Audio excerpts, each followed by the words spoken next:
Salut tout le monde, j'espère que vous allez bien. Première vidéo sur Summoners War sur le compte, où on va parler cette fois-ci du GB12 Hard. C'est la première vidéo sur le compte Summoners War et LoL, donc ma chaîne gaming, surtout sur ces deux sujets-là. Et c'est la première vidéo tuto, donc sur cette chaîne je vais faire pas mal de vidéos tuto, pas mal de vidéos PVP aussi sur Summoners War. Et pour LoL, c'est plus pour alimenter ma chaîne Twitch, pour avoir des replays, des shorts, enfin voilà, une petite présentation de la chaîne sur la première vidéo. Si vous n'êtes pas au courant, le géant est le donjon en fait le plus important du jeu. Tout simplement celui qui va vous permettre d'avoir les meilleures runes pour le PVP et les contenus de guild. Donc c'est super important de pouvoir le faire rapidement et de pouvoir faire les x30. Pour cela en fait, je vais vous présenter la team que j'ai choisie pour de construire en fait pour pouvoir enchaîner les x30 à l'infini sans avoir aucune défaite. C'est incroyable, en fait, l'équipe a tout bonnement 100% de réussite. Il y a une IA parfaite sur les monstres qui font qu'en fait, vous pouvez jamais perdre, malgré le fait que les runes sont pas encore incroyables, vous n'avez pas forcément meulé, vous n'avez pas forcément gémé, vous avez encore les runes d'un débutant, et vous faites quand même le donjon, donc c'est cool. Mais attention, parce que c'est un donjon particulier, où en fait, vous pouvez pas taper en multi-hit sur le boss. Sinon, il va vous massacrer. Donc en fait, vous êtes obligé d'avoir des gros dégâts mono-cibles qui se font en une seule attaque. Et après, il existe tellement de monstres que c'est vrai que parfois c'est un peu dur de bien choisir, mais c'est pour ça que je vous montre mon équipe, pourquoi c'est la meilleure. C'est super simple, hein, c'est un mélange de mobs 5 étoiles faciles à avoir et des mobs 3 étoiles qui sont carrément free-to-play. Alors le géant, le voici, vous allez juste dans les donjons de Kéros pour le trouver, et ma team c'est celle-ci. En premier, vous pouvez voir Téchar, le Phénix Vent, 5 étoiles naturelles, mais qui était obtenable gratuitement, directement éveillé, full skill, level 40, dans le dernier événement que vous avez sûrement pour beaucoup fait. Clairement, si vous n'êtes pas un joueur qui date de moins d'un mois, même si vous avez un mois de jeu, en fait, vous êtes censé l'avoir.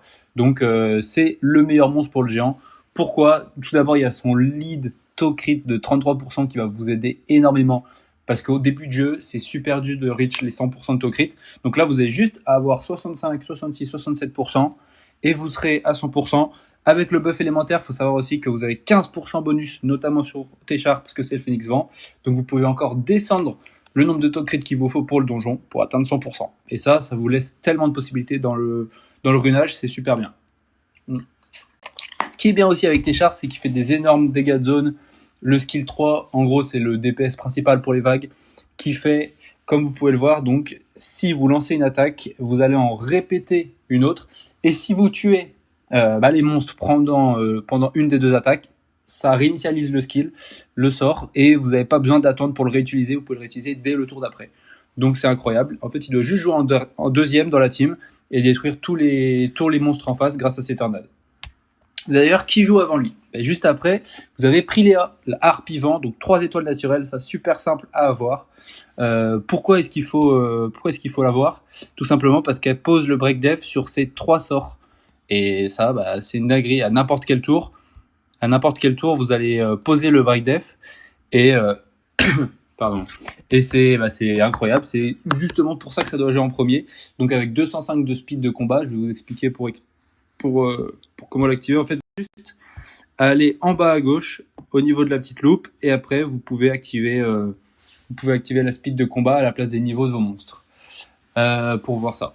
Ce qui est vraiment top avec elle, c'est que du coup à toutes les vagues elle va poser le break def et permettre à Téchar de tout one shot. Vous avez juste à la runer avec des sets combat pour pouvoir donner plus d'attaque à vos monstres et avec des artefacts où vous augmentez les dégâts sur l'élément haut vu que le boss est un élément haut. Voilà, vous pouvez voir en même temps, je vous montre les runages sur tous les monstres, je vais tout vous montrer, les stats à peu près minimum à avoir. Il faut savoir que moi je suis au-dessus de la moyenne sur l'attaque, donc vous pouvez avoir un peu moins d'attaque, un peu moins de dégâts crit, surtout sur Téchar, ça fera quand même l'affaire.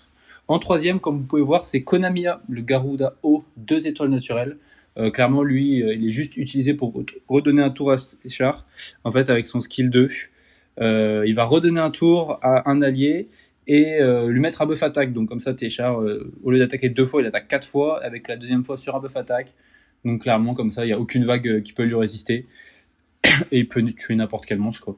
Le point ultra positif, comme vous pouvez voir, c'est qu'il est ultra simple à runer. Franchement, je me suis pas fait chier, j'ai mis les premières runes qui traînaient. Des sets combats aussi, ça c'est assez important. pour pouvoir augmenter l'attaque de vos monstres, quoi. Mais en soi, vous avez juste à mettre un peu de vitesse, un peu de PV.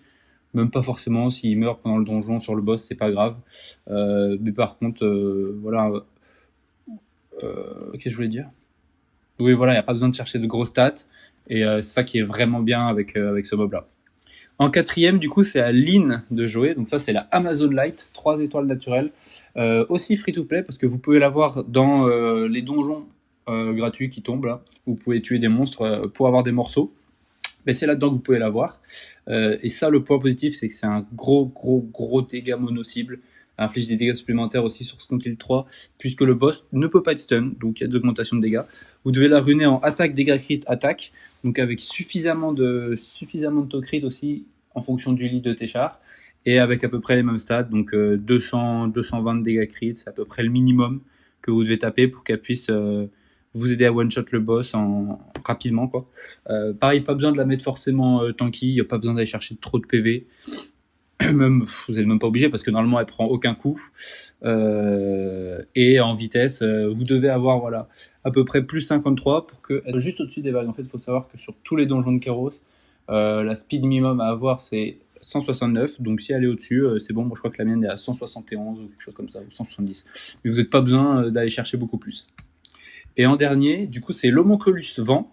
Donc ça, c'est un mob free-to-play 5 étoiles naturelles que vous débloquez en fait en réalisant des quêtes dans le jeu. Donc c'est super simple à avoir, normalement tout le monde l'a, au bout d'un moment, quoi. Et le point positif, c'est que c'est exactement comme Lynn. Donc vous avez le même runage à mettre que sur Lynn. Vous avez les mêmes principes, quoi. C'est des gros dégâts mono-cibles et qui infligent des dégâts supplémentaires si l'ennemi peut pas être stun. Bon, ça marche pareil, quoi, sur le boss. Et la seule différence, en fait, c'est que ce mob-là a un passif qui ressuscite à sa mort pour pouvoir attaquer encore pendant 3 tours. Donc ça vous save tous les runs, parce que même s'il meurt, il réapparaît pour mettre le dernier coup. Mais le point positif, c'est que quand il revit, il inflige encore plus de dégâts. Donc c'est totalement broken en fait, parce que le géant va taper, le tuer, et du coup il fera encore plus de dégâts après. Vous voyez les stats minimum, il faut à peu près 2600 d'attaque, plus 1700 en fait, en cumul. Pareil, 70 de taux crit à peu près, 220 de dégâts crit. Et toujours le petit plus 50 à aller chercher en vitesse. Toujours très important sur tous les DPS, donc pas obligé sur Konamiya, ni sur Prilea d'ailleurs, mais c'est super important d'avoir des dégâts supplémentaires sur l'élément eau dans vos artefacts, parce que c'est ça qui fait la différence sur le boss, et c'est ça qui fait que vous pouvez le tuer. Donc, je vais vous montrer un run maintenant. Tac. Alors voilà, c'est parti pour le run. Donc comme vous pouvez voir, c'est Prilea, je vais mettre en mode auto, donc c'est Prilea qui va jouer en première, poser le break def, Téchar qui attaque derrière avec son passif il tue, Konamiya qui redonne le tour, et voilà. Voilà, il n'y a pas besoin de plus parler. Téchar arrache toutes les vagues. Là sur le mini-boss, on voit qu'il en manque un peu, mais donc Lynn et l'Homonculus sont là pour faire le travail. Et là, sur la troisième vague, pareil, il va focus les golems, il reste un petit peu, Lynn met le dernier coup, et on arrive déjà au boss en une trentaine de secondes, donc c'est magnifique. Là, c'est pareil, voilà, ils font leur skill, ça fait des dégâts. Là, le boss va contre-attaquer parce que ça fait trop de coups. Normalement, tout le monde va crever. Voilà, c'est le but de la team, c'est un peu team kamikaze. Mais du coup, ce qui est bien, c'est que là, du coup, l'Homonculus revit, et il met le dernier coup. Voilà, plus 150 000. Le boss ne peut pas résister. Voilà, donc là, vous avez votre run, vous l'avez fait super vite, en étant 100% safe.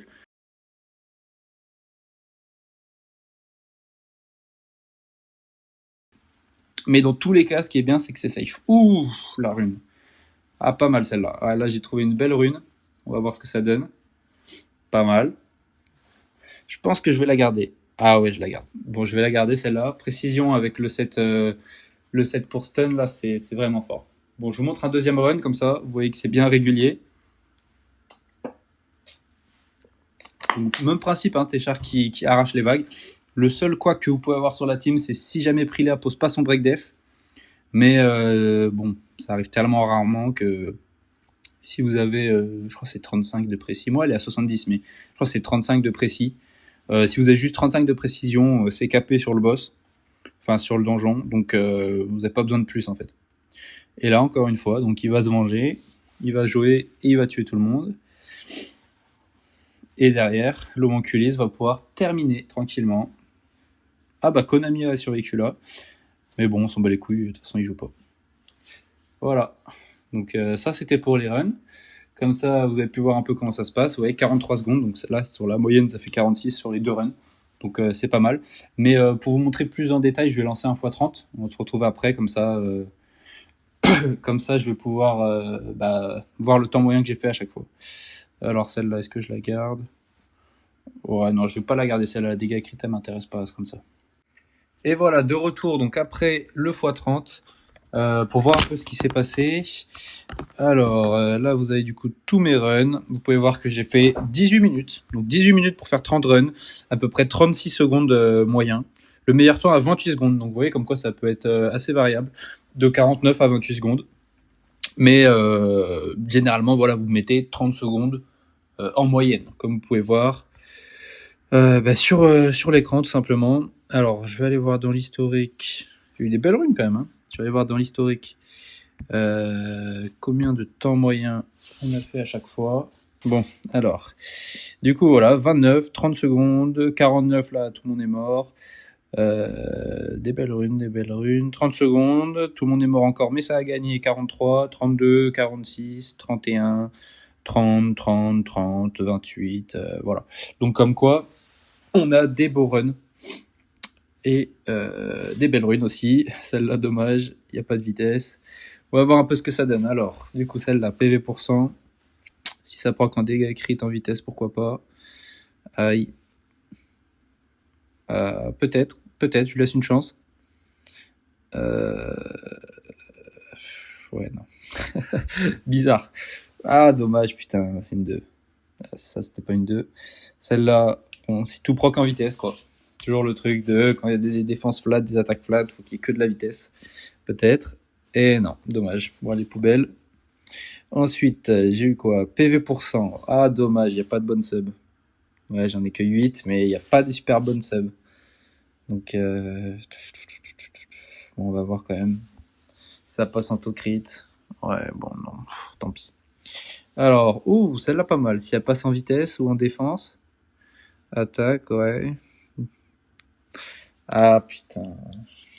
Ouais, bon, tant pis. Il y en aura d'autres. Celle-là, c'est pas mal. Hein. Défense, précision, PV flat sur une PV. Allez, 15 sur 16. 22 sur 24. 29, putain, allez, encore. Oh oui, 35 de défense. Incroyable ça. 35 sur 40, il me semble. Donc, très peu de pertes sur celle-là. Alors, celle-là, si ça passe, peut-être dégâts crit au crit, il y a un bel assemblage. Ah, 7 et plus 7, pas mal. Le max qu'on peut avoir pour l'instant en dégâts crit. Ah, le vilain plus 4. Bon, on va la garder quand même, je pense. Ouais, allez. Bon, on la garde. Résistance. Ah, c'est dommage. Résistance, c'est dommage. Après, si ça passe en vitesse... Non, bon, tant pis. Voilà, et après, donc cette belle rune là qu'on va mettre en chat de guild pour bien faire rager les potes. Et après que du mauve, donc là j'ai des ventes sélectives et ça m'en a gardé quelques-unes. Précision, c'est quoi? C'est parce qu'il y a bonne défense. Ouais, 5, c'est pas ouf. Ah, 8 qui rattrape. Dernière fois, 28, pas mal. Pas mal du tout. Précision sur une run des espoirs, encore une fois, c'est bénef avec le petit pourcent. Ça va bien ensemble. Là, bon, celle-là, intangible, plus des bonnes stats, 23 de def. Bon, celle-là, c'était clair que j'allais la garder. Ouais, pas mal. Pas mal du tout. Et la dernière, c'est quoi? C'est pour du taux crit. Ouais, faut que ça passe tout en taux crit, quoi. Allez, dehors. Au revoir, monsieur. Merci bien, ça remballe. Aïe, aïe, aïe. Ouais, bon, voilà. Donc, quelques runes qu'on a pu garder sur ça. Donc, comme vous pouvez voir, super rapide. Hein. 18 minutes, j'ai déjà eu des runes. Donc, c'était cette team-là. Voilà, donc je me relance un petit x30 histoire de bien continuer. Et voilà, donc c'est la fin de cette vidéo tuto pour la première team à viser pour le GB12. Si cette vidéo t'a plu, n'hésite pas à t'abonner, ça fait toujours plaisir, c'est gratuit. Et si tu veux plus de contenu tuto, plus de contenu SW pour m'encourager, c'est le début de la chaîne, n'hésite pas à lâcher ton meilleur commentaire et ton meilleur pouce bleu pour me le faire savoir. Allez la team, à plus, tchuss!